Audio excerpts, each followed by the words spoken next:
because you've been waiting this long. You've been wanting to hear. You've been warned. No.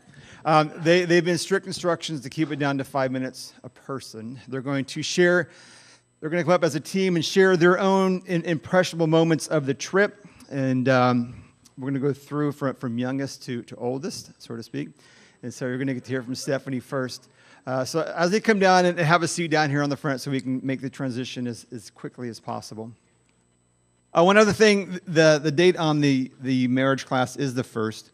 I had a 10th, something else in mind. So if you want to change that, if you're interested, it starts October 1st through November. All right.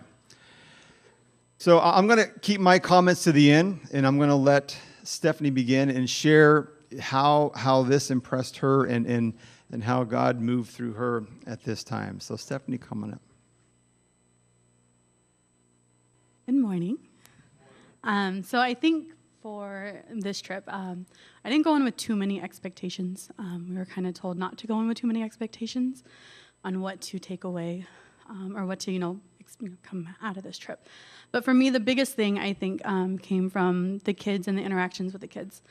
Not speaking a language. This is the first time going on a missions trip where I didn't speak any of the language. I didn't know anything that was going to be going on in what they were saying with me or what what I was saying to them. It was hard the first day to interact with the kids because you don't know their stories, you don't know them yet.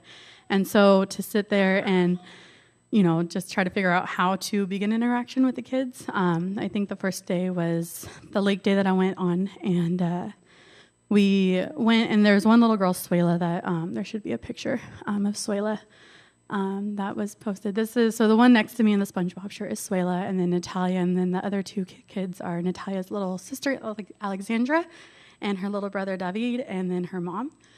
Both girls I worked with a lot in the swim lessons. They were really special. And the first day, Suela was a little apprehensive in the water. She didn't really want to swim very much. And when we went to going on the back, she was very untrusting because she didn't know that she could trust me yet. But by the end, the trust that we had developed between each other, that she would she would swim to me and she'd know that I'd be there for her. It was really special. I think, just these kids being so receptive of love, even though they don't have the best home lives or situations that they deal with on a daily basis. I think that was the biggest impression because I was able to love on these kids and they could receive it in a way that they hadn't maybe received it before, especially from a complete stranger. I think was the biggest thing that I took away.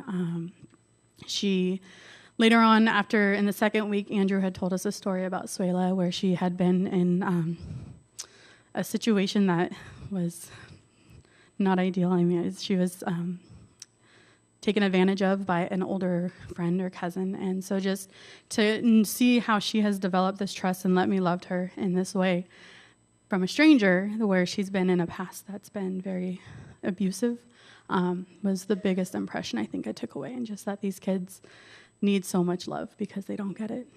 That was the biggest thing for me. And then there's just one more picture of Suela. There she is. So she's a very sweet girl. And so just knowing her past and learning of her past after I've developed this relationship was kind of, it hit me in a way that it made me realize that we're there just to love on these kids and give them an example of Christ's love that they don't see on a daily basis. So.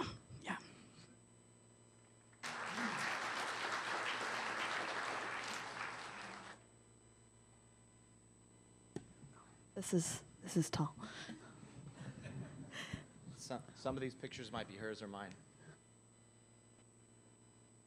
No, it's not mine. That's Suela again. That one's yours. This is me. Okay, I'm up. So, I have seen poverty before. I've been to Mexico trips, and I went to Arizona to a Native American area, and we built a shack more fortified than it was when we got there with pallets and things like that. But this is the first time I've been to a bombed out, just destroyed area. And it was chaotic. You would drive down the road and see a building like this that looked like half of it had been exploded. And then right next to that, you would see like a mansion with gates around it, like a moat, it seemed like. The line between poverty and wealth was right there. The stuff you see out front is like hoses for vacuums, and there were like dirty remote controls out front that they were trying to peddle and things like that. And we went into this home, this little corner on the right where clothes are hanging up and there's a door. We went into this home, and it was a pile of just bags, which I'd assume were garbage that they had been shuffling through. I don't really know. And you turn right, and that section of white, that wide and that deep, is how big their house was. And that's where Suela lived with all of her family. And it was, when we got there, they had cleared out everything from the middle, and her mom had found a husband for Suela's older sister, and they were preparing to marry off this girl. She was asking us for things for the wedding, some little glasses and some other things, and the church there was able to provide some of that stuff for them. It was at this point we had spent a few days already with the kids. So they introduced us to the kids. We did swimming lessons. We took them to the lake, hung out with them, and then you go here to this place where they grow up, where they live. There's no power. There's no water. They're literally living in, 8 people living in a 10 by 10 square.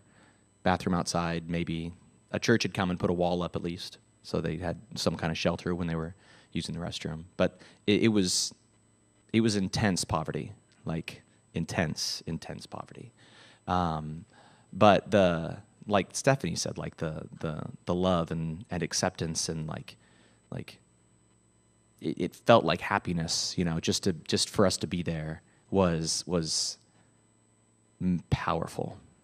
It was moving, and to see that the local community was behind these children, doing everything they could to guide them, because they are victims of decisions that they didn't make. They did not choose to be born. They did not choose to have the parents they have. The parents even did not choose to be in that country. They are just, it's a trickle down of events that led them to this place. And they need Jesus so much. To know that love and grace and forgiveness exists in a place where it is extremely cold, not just physically, but you can't smile at people walking down the street, guys. Like it took everything in me to not, and they don't engage with people in that manner. Like you don't smile at strangers, otherwise they look at you like you're crazy. Because they don't know you, and so they don't have a relationship with you, and so they do not accept you. And it's very, everybody is very much you're on your own, except at this place, not this place, but at the center. Like they are there designed to show a love that a culture does not understand. I got another couple of pictures, and I won't talk about them much. This is the home of a family. The first kid that I really met, his name was Chevalier, spelled like Xavier. And I didn't know it because all of his brothers look different, but I ended up working with every single one of his brothers, doing swim lessons and things like that.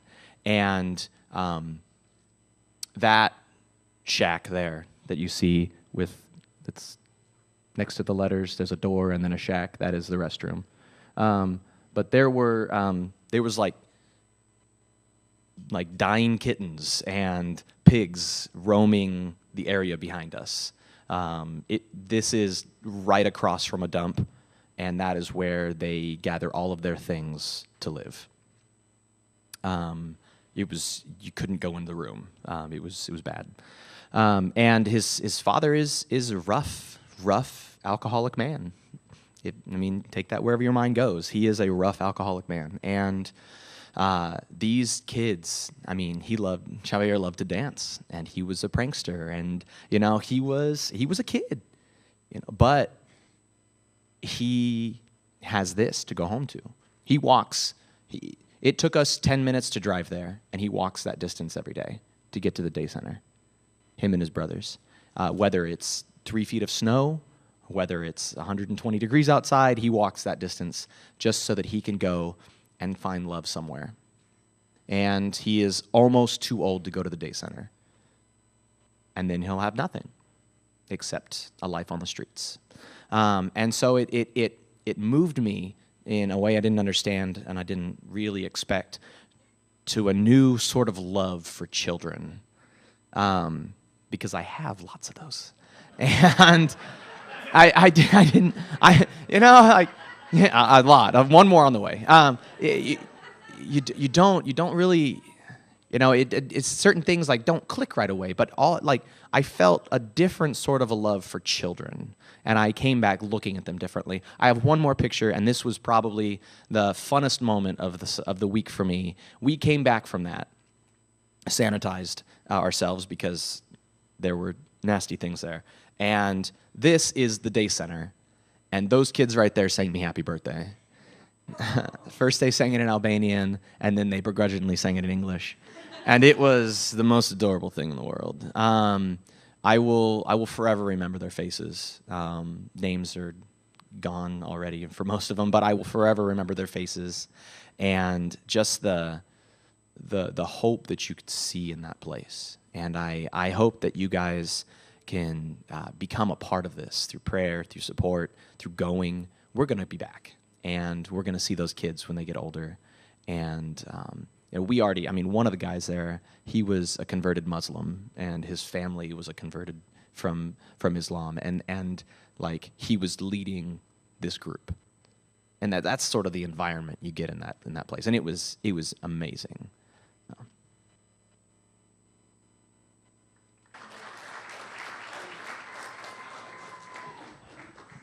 Okay, to be clear, we were going youngest to oldest, and Josh is older than me, just to throw that out there.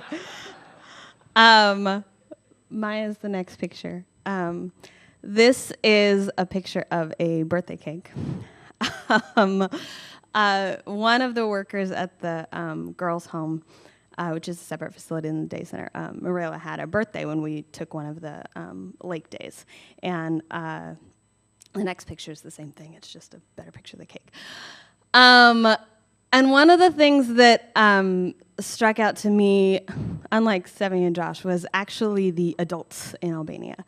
When we first got to Albania, I had prepared really, really well, as is in my nature to do. And we had sort of got this Albanian course, and I was like the only one on the team who listened to all of the lessons and learned all of the phrases, and I had them down. I was ready. And as soon as I got there, I found out that everything I had learned was basically wrong, because it was all very, very formal. One of the things was to introduce yourself, which you're supposed to say, Zoti Smith was like Mr. Smith, but when I got there, they informed me that Zoti meant Lord. And so I had learned all these very polite phrases on how to say please and thank you, and they don't use any of those in Albania. There's no politeness. No, people just ask for things, and they don't really say please, and you don't really say thank you unless you're in a store, and it's sort of a formal thing. And so I was taken aback by this sort of lack of politeness of the people. But then we were talking to Rebecca, who's the wife of the missionary wife there. And she said in Albanian, they don't have a word for convenient or inconvenient, because there's this overarching generosity that just prevails in the culture. And so even though people don't have this air of politeness where they're saying please and thank you that we drill into our kids all the time, everyone is so willing to give there. And so when we were at the lake, it was Morella's birthday, and they sang to her and they had this cake for her, And afterwards, she insisted on buying everyone coffee. And we didn't even buy this cake. We were just there. But she sat like 20 people down, and she bought everyone coffee because she wanted to show everyone that she was grateful for them. And she thanked us for letting her buy us coffee. and it was the strangest thing. And another one I don't have a picture of. When I went there, I was telling my team this before, I felt very much like the weakest link because I was like all 7 months pregnant, and Amber had to make sure I drank water all the time. And I felt very, very much like I didn't have much to offer on this trip because we were teaching swim lessons, and I didn't have, none of the skills that I have